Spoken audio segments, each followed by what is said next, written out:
Hey guys, Brandon here. I see fungi. I just went ahead and got some lukewarm water and I put the black trumpets in there, and I got a bunch more right here that we're gonna preserve, and I'll show you how I like to do that. But I also wanted to show you how I like to cook black trumpets. So I just wanted to go ahead and get this process started so that we didn't have to waste any time. So give it a few minutes and we're gonna come back and we'll check in and we'll get these things rolling.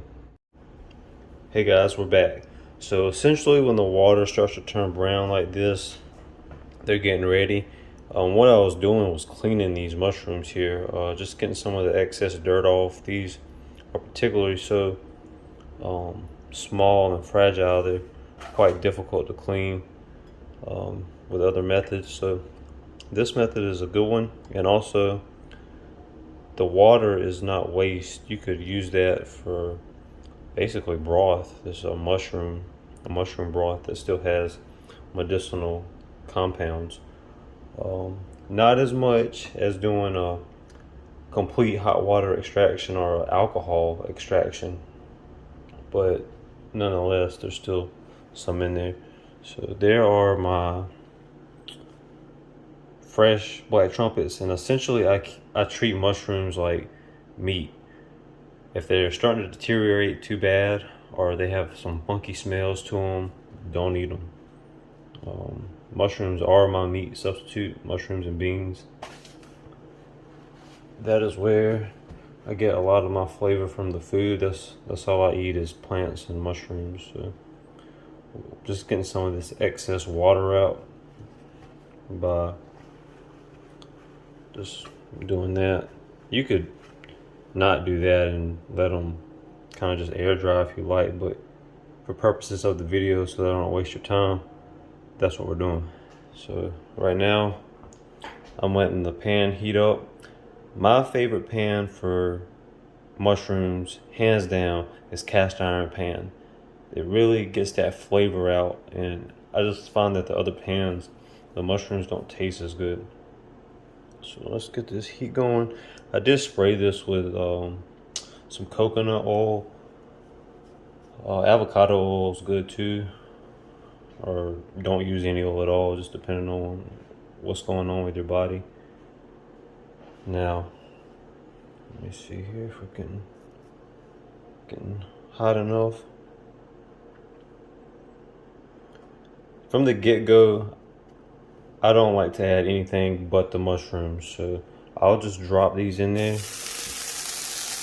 And I do that because mushrooms are mostly water. We're talking like, 90% water. And I like to let some of that water dehydrate out before I add the butter. Now you can use any butter you like. Today I have just some plant-based butter there. It's a pretty good butter actually. A lot of plant-based stuff is, you gotta find what you like. Let's put it that way. These have such a delicious smell to them already. You definitely don't want to overcook these here because they will get really hard and lose some of that soft flavor. They have a real smoky, natural, meaty flavor. So once you dehydrate the mushrooms with the heat, they shrink. Alright. You want to just keep a close eye on these. They're really not something you want to walk off and get distracted. Just slow down. It just takes a couple minutes to get done, and then you can go do whatever. So get some of that water out. Let those cook. And really we could go ahead and add the butter.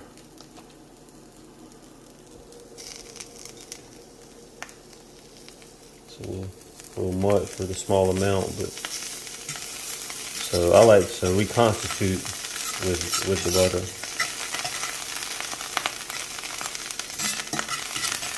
And then once that's taken place, I'll turn it down a little bit.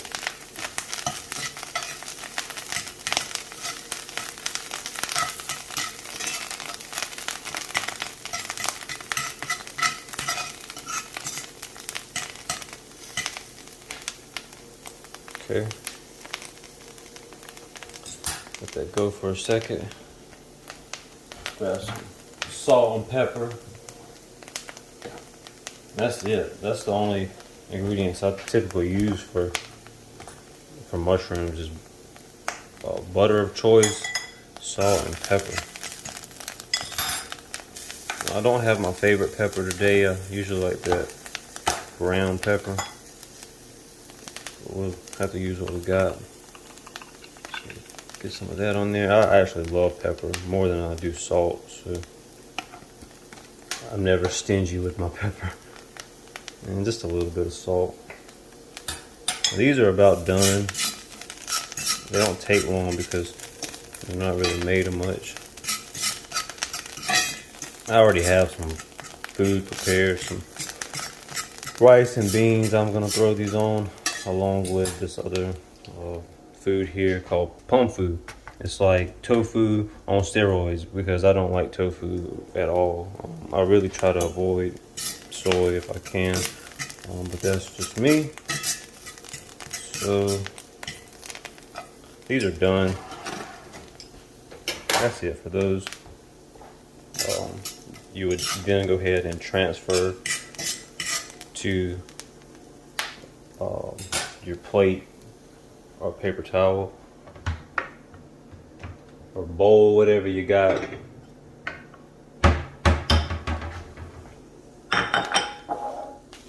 Let's see here.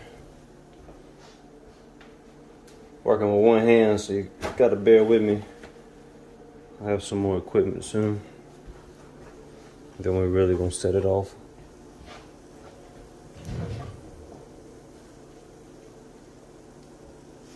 All right.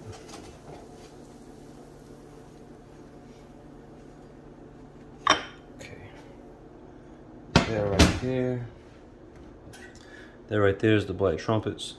They don't look like much. I mean, it's like, oh my goodness, black food. What's going on? Absolutely delicious. Have a real smoky, meaty flavor.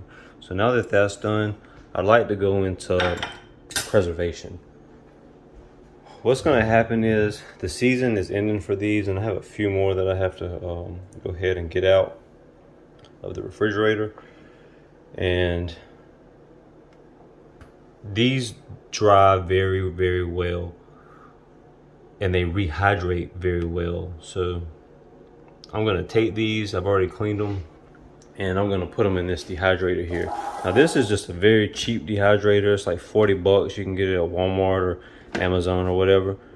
At the time, this is all I could, you know, I was just getting started, and so this is what I got. But there are far better dehydrators that have temperature control, and they're not that much more than this. So this one's got the job done for me the past going on 4 years, but I'm definitely gonna upgrade soon. So I'll take those black trumpets here. Now load them up into the dehydrator. Once that's done, they will get put into mason jars with these little desiccant packs. It's hard to see that. But essentially that just makes sure that they don't get any water in them, because once you dry mushrooms, if you let them rehydrate and get moisture content back in, they're going to decay much faster and they're going to be prone to mold, and you definitely do not want to be eating mold. So that's how I like to cook black trumpet mushrooms, and a very easy method to store these. Once they're dry, you will just go ahead and say you wanted to cook them for a meal. They'll last up to a year. You just put them back in the water and they'll reconstitute very well, a lot better than many other mushrooms, and you'll be able to have these throughout the year. So where I'm at the season, the earliest I found them is June, and I'm still finding a few right now, but typically the heaviest months that I find the bulk of them, I'm looking at July and August, depending on the weather. June is when they start to fruit. September is when they start to leave, at least here. So I try to get enough that I have some for the whole year, and I'll have enough until they come back again. So that's pretty much it, guys. Brandon here. I see fungi, one of my favorite mushrooms, the black trumpets, and that's it. Stay safe, happy hunting, and good eating.